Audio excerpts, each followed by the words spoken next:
And welcome back to my channel, where I'm redoing the Barbarian's Path of the Berserker class specialization from the 5th edition Dungeons & Dragons Player's Handbook module.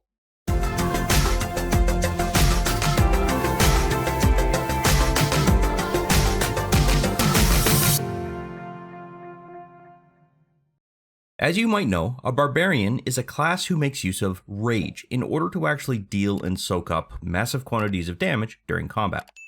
The Path of the Berserker maximizes that capabilities beyond the normal means through additional features that are gained by this class specialization. This class specialization makes use of that rage in order to provide additional attacks, some enhanced resistances, an overbearing presence, and even the means to retaliate against an opponent during combat. And we will cover each of those features as we progress our example character through the levels specific to this class specialization. So let's take a look at our example class and cover some details about taking the class specialization itself. Barbarians gain their class specialization at level 3, much like other classes that were also published alongside in the Player's Handbook. Part of the reason for that is that the Barbarian must learn how to channel that rage in a sense, and it can sometimes take a few levels to actually get used to that feature, despite the fact that you gain rage at level 2. Thus, at level 3, your character can take this class specialization and begin to follow the path of the Berserker, if you're looking to go that route. In our case, I've created an example character that is already set at level 2, and is going to be the basis for this particular video. If you want to learn how to create a Barbarian class character, please review the videos I provided in the description below, as that is going to help with that, and we are strictly going to be focusing on the class specialization during this video. So I'm going to go ahead and apply level 3 to our character, and I'm going to use the character wizard to do that. At this point, I now have the choice of a path. For our video, we're going to be dealing with Path of the Berserker, so I want to select this one. And that's going to give us a new feature called Frenzy, which we'll take a look at here in a moment. And once you're happy with that, simply commit the change. Now I'm going to do a quick rename here on our character, and then I'll be right back. The first feature your character is going to learn from this class specialization is the Frenzy feature, and this happens at level 3, which is the same level you choose your class specialization. This feature allows your character to make one extra attack as a bonus action if you have chosen to activate this feature while using Rage. Most DMs are going to place restrictions on this, however, as the wording states, when you rage. And they're going to do this because they're generally going to interpret that to mean that when you have started your rage, so meaning that you need to activate this feature at the same time that you activate Rage, not while you've already been enraged for a round or two. I'm inclined to agree with that above assessment, but other DMs might allow you to enact this Frenzy feature one or more turns after your character has already entered Rage. I personally tend to enforce that restriction early on, and then slack off once the characters reach around level 12-15, as by then it's almost unimportant as to whether the Frenzy comes into play or not.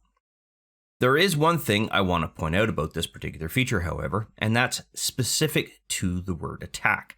So if you look right here, this word attack is all lowercase, and there's a reason for that. Some are going to get this confused with the attack action, but that's not actually what it means. An attack action is always denoted with a capital A as the first letter of the word attack. That means that when you start an attack action, you can use the full complement of the moves that your character has available to them, keeping in mind feature-specific restrictions.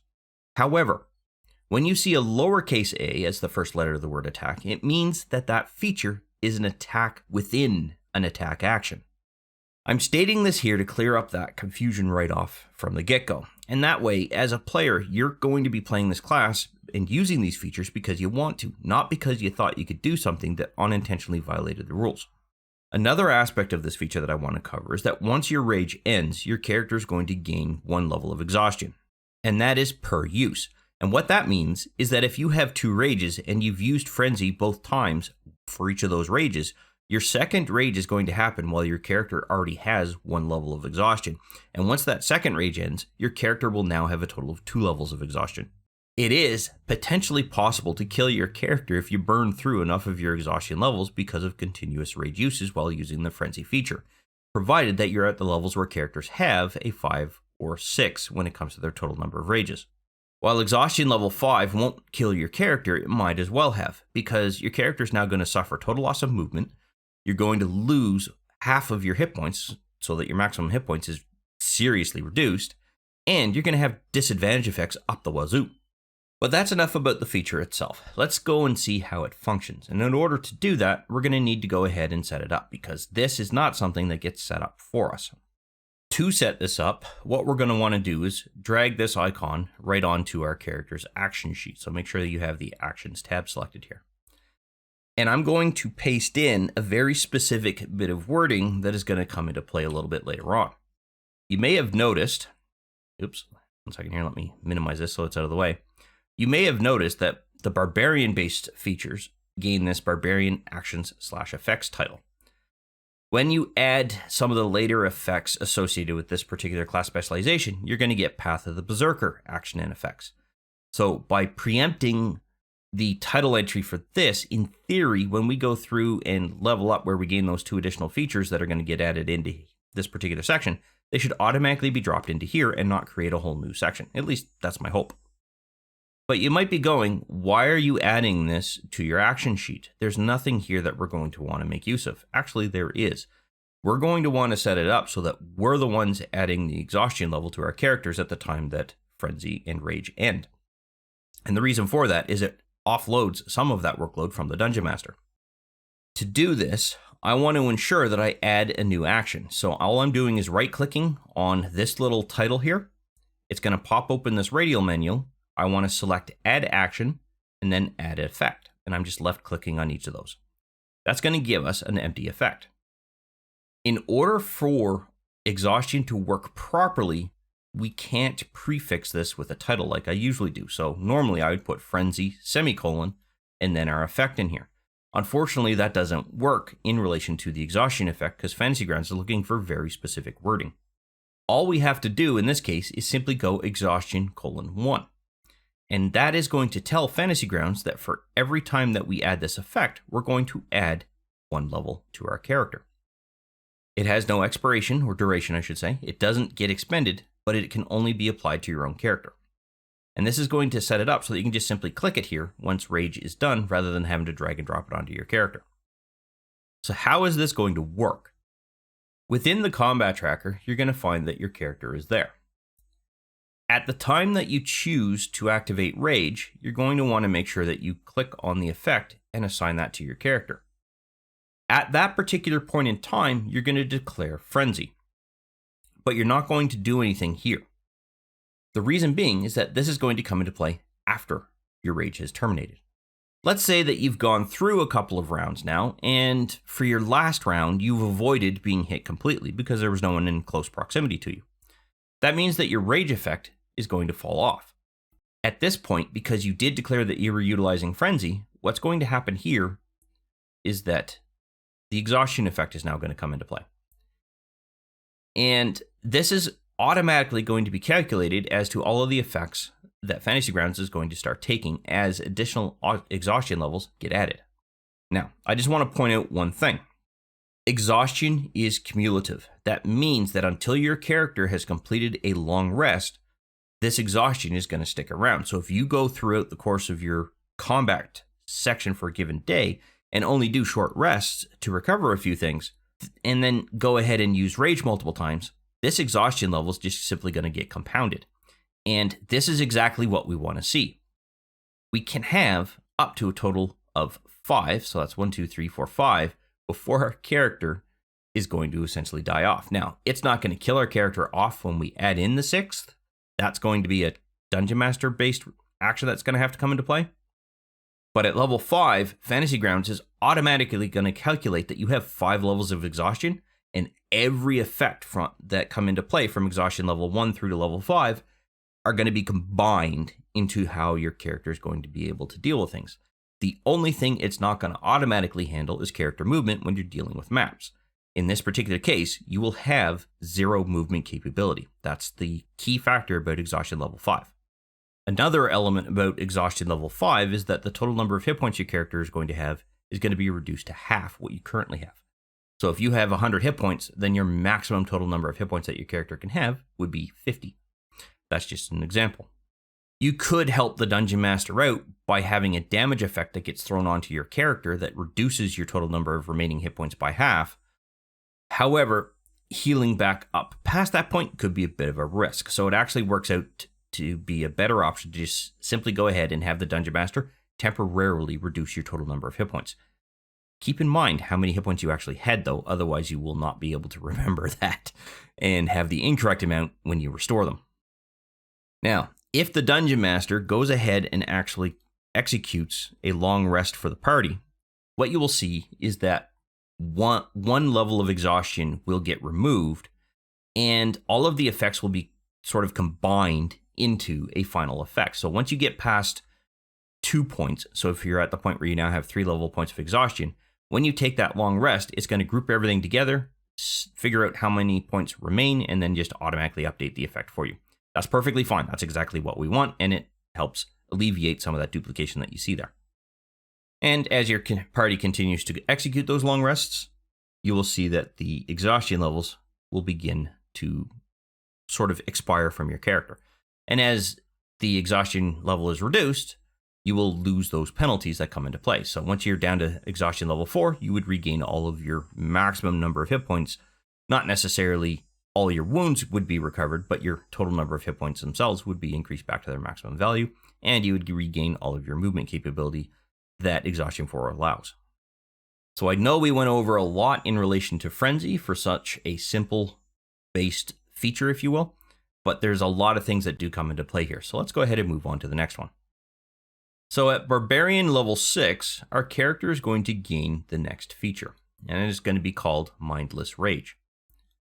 Just going to go ahead and commit this change, and then we'll take a look at the effect itself. Mindless Rage prevents your character from being charmed or frightened while they are unranged. This means that while your rage effect is in place, your character is essentially immune from being charmed by anyone, as well as being frightened of anyone. However, there is a catch. If your character is charmed or frightened before your character enters rage, then those effects will be reapplied after your character exits rage, as the effects are only temporarily suspended while your character is enraged. We can restrict the effect limiter to while the rage effect is applied to your character. But this is only going to come into play for newly applied frightened or charmed effects. It's not going to affect anything that is already in place. And the other catch is that if your rage ends prematurely, then the effect can be added to your character, and it's going to work as intended. So this is only going to be applicable while your character is raging. Apparently, some changes have occurred, and when I stated that the effect was going to automatically drop into this particular grouping here, because that's what happened while I was testing, it did not. It actually got added here. Sigh. Okay, let's go ahead and fix this. And I say fix this because A, the effect is wrong, the total number of uses is wrong, and it's in the wrong group. So there are 3 things that I have to fix. The first and the easiest I'm going to fix is where it's located. I'm going to move this down below. There we go. The next is that I want to point out that while this is convenient, A, it's being created incorrectly because the damage is going to be incorrect for this level for the rage effect, and you already have a rage effect. So why add duplication of management in relation to this particular feature? Because of that, I recommend removing this out completely. And I also recommend that we get rid of the daily uses because we're going to track that through a different way. So I'm going to go ahead and remove this particular effect. I don't want to delete the entire feature, just the effect. And then I'm going to go ahead and add in a new one. And all I'm doing to get to this radial menu is right-clicking on this feature here. I'm going to pop that open, and I'm simply going to copy and paste the effect here. So what you should see here is that I'm calling this Mindless Rage, semicolon, capital if, all in capital letters, with a colon after it, the keyword custom, and then a quote-unquote tag to look for, which in this case is rage. Semicolon, immune, colon, frightened and charmed. And there is no space between this comma, and both frightened and charmed are lowercase. For some reason, if you uppercase these or have a space here, it will not work, which is fine. It's just the way that Fantasy Grounds is parsing things. It is also going to be applicable only to your own character. So I'm going to go ahead and commit this, and then let's have a look at how it works. On your turn, what your character is going to do is they're going to engage rage. Okay, perfect. But at the same time, if you choose, you can activate Mindless Rage. And what this is going to do is grant you those 2 immunities. And that effect can just simply park itself there. Now, if your character is charmed, or an attempt to charm your character has been made, and assuming that your character actually fails their saving throw, I'm going to go ahead and have a charm effect attempt to be applied on your character. Now here's the catch. You're not going to see anything here in this chat box unless the Dungeon Master is showing everything that's going on. So I'm going to temporarily show you what actually happened on the Dungeon Master screen. And if you look here, we can see that when I attempted to apply the charm effect, that it indicated to me that the target is immune. And you'll notice that there is no charm effect that was added to your character. And to show you that, all I did is I dragged this charm effect and dropped it onto our character here. And once again, it told us it was immune. If I do the same thing with the dragon here, which I have here, and then go ahead and activate the dragon, they have a frightened effect here. I can drag this up onto this particular character, and while that Mindless Rage is in place, I'm immune to that effect. If, however, Rage goes away, then what's going to happen now is that the frightened effect can be applied. And that's because our character is no longer immune. But you're saying, wait, Mindless Rage is still there. Yes, that's because of this if check that's here. It's looking for the rage effect. If rage is not in this list with the exact wording and spelling that is here, then the immunities that are applied here don't come into play. If it's in the list, like it was prior, so if I reapply the effect here, and then attempt to reapply Frightened, you will see that we'll get the target is immune again, even though this effect is still here. That's how this immunity works. So as long as this rage effect is here, you don't have to worry about whether this is going to apply at the inappropriate time or not. Back on the player screen, what we can now do is simply leave this particular Mindless Rage there, because it's only ever going to come into play if rage is here. This is why I cleared out the number of uses. Yes, technically it should be equal to the number of uses that your rage is going to have, which I have not been increasing during this particular video anyway. But in this particular case, if we set it up like this, we don't ever have to worry about it applying at the wrong point in time. The catch that comes into play is associated with when your character actually already has a charm or a frightened effect on it. The Dungeon Master is going to have to make note of the remaining duration of those particular effects, remove the actual effects from your character while Mindless Rage, or rather specifically Rage itself, is active with Mindless Rage in place. And then once Rage goes away, you can simply leave this here, and then they can simply reapply those effects that were quote-unquote already in place prior to your Rage coming into play, and then update them to have the same duration that they had when Rage initially sort of squashed them, or Mindless Rage squashed them. That's about the only thing that we should have to worry about leaving on the hands of the Dungeon Master. So let's go ahead and move on to Intimidating Presence. So Intimidating Presence is applied to our character or gained by our character as soon as they hit Barbarian level 10.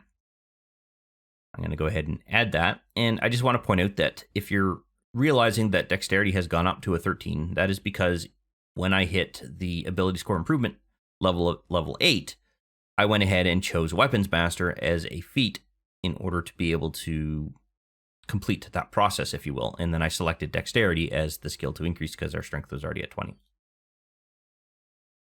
So let's go ahead and take a look at Intimidating Presence. What this feature does is it is going to allow your character to scare the wits out of anyone on the field of battle who happens to fail a particular wisdom saving throw and isn't immune to the frightened effect.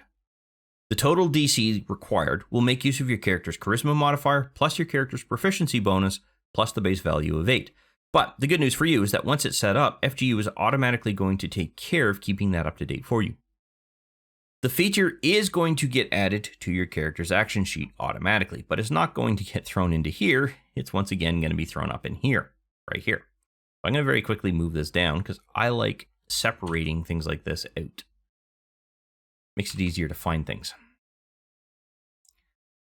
And I'm going to minimize everything that isn't associated with this particular feature. One thing to note right off is that this is not right.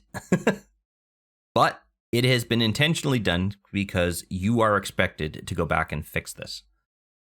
What they've done in this particular case is simply set it up to use the correct type for the actual saving throw that's coming in here, but they've selected a fixed value and left no value in there. What you're going to want to do is change this to group DC, and we will have to make one other adjustment to make sure that this value is actually using the correct value. What group DC does is it sets up this particular feature to make use of the group, and that's what this category here is this container that's containing all three of these features. This power group is where it's going to pull out this calculation from. What that means is that we have to pop this open and ensure that our ability is set to charisma, because that is what our character's skill is in relation to all of our spell related checks. So anything that's technically quote unquote magical or a feature that utilizes a DC based check is going to make use of charisma in this case. And you will find that something like that's going to be generally included in the description of the feature. You can see here that it's plus your modifier, or your charisma modifier rather. That means that charisma is your ability score that comes into play whenever you're trying to calculate DC checks for this particular class. With that now configured to be our ability score for charisma, all of these other things automatically come into play. So it's going to be 8 plus your base, which is this, plus your proficiency bonus, and then any additional bonuses that would come into play. They would automatically apply to whatever saving throw is supposed to be calculated as part of one of these features. In this case, this is the only one that has one. One thing to note about this intimidating presence feature is that rage does not have to be in place. You don't have to have it active on your character sheet in order for this to function. So the way that this is going to work is that let's say that we're going to try to scare the skeleton. Now, I'm pretty certain that skeletons, no, actually they're not immune to fear because they can be turned now that I think about it. But I'm going to go ahead and attempt to force that skeleton to make a save, or a check rather, saving throw in this case, to determine whether they succeed on whether I scare the pants off them. Although they don't have any. Well, they might. I don't know. Maybe they're ratty pants. In this particular case, they succeeded. So next round, let's try it again. They still managed to succeed. Is there anyone here who's going to fail? Perfect. Okay, so Skeleton 8 failed. Not sure why, but anyway. Now what you can do is you can apply that frightened effect on that particular skeleton, and it's going to last for the remaining duration of this particular round. The one thing I want to clarify here in relation to the specific section here where you can extend the duration of that particular fear effect, the Dungeon Master is probably going to have to come into play unless this feature has already fallen off, or the effect rather has already fallen off. If the effect has fallen off and you've chosen to use an action to extend it, all you have to do is drag and drop this on that, and it will reapply the frightened effect to that character, or creature rather. However, if the frightened effect is still into place, then what the Dungeon Master is going to have to do is temporarily modify the duration of this particular effect. And I'm going to show that on the Dungeon Master screen. On the Dungeon Master screen, we can see that the frightened effect currently has the one duration. Let's say that the turn has come around again. This effect is about to fall off, and it's your turn, and you're telling the Dungeon Master that, hey, DM, I want to extend the frightened effect on this particular skeleton. What they'll have to do is temporarily increase that value so that it doesn't fall off once the turn comes around to them again. Specifically, once it comes back around to you again. So that's how this is going to have to work. Now, if it has fallen off by the time the turn has come back around to you, once again, all you do is just reapply the frightened effect like you did before. You don't have to have them do a quote-unquote another saving throw in order to see if they resist. Of course, that assumes that the creature has not moved more than 60 feet away from your current location, because remember, a frightened creature can't come any closer, and they're going to do everything in their power to get as far away from you as they can, unless they're absolutely forced into a position where they can't move any further. Another thing that we have to take into account is this last portion here. If you attempt to apply this effect on a particular skeleton, so for example, skeleton 11 here, they managed to succeed, Well, technically, they're immune to your ability of actually attempting to do that again on them. So you can't execute it turn after turn after turn. They have to fail in order for you to be able to continue to keep them frightened. The problem is we never took into account an effect that would prevent that. So I'm going to go ahead and add a new effect to this particular character sheet. And what this is going to do is it's going to be intimidating presence, immunity, and what you're going to do is change this to your character's name. So in this case, it's the Barbarian. When did my name clear? That should also have the path of the Berserker in it. Oh well. I must have accidentally deleted it. In any event, what we're going to be granting to them is immunity to be frightened. And it's going to be applicable to a target, and its duration is 1 day. Because Skeleton 11 managed to succeed on their saving throw, they're going to gain that immunity, which means that if we encounter this skeleton again within a 24-hour period, you're not going to be able to scare them. But the Dungeon Master is going to have to keep in mind that this skeleton is A, going to have to be noted that they have that immunity and track the duration of that immunity, or leave them inside of the combat tracker, and the combat tracker will track that time for them as they go through and expend rounds. That's how this is going to have to come into play.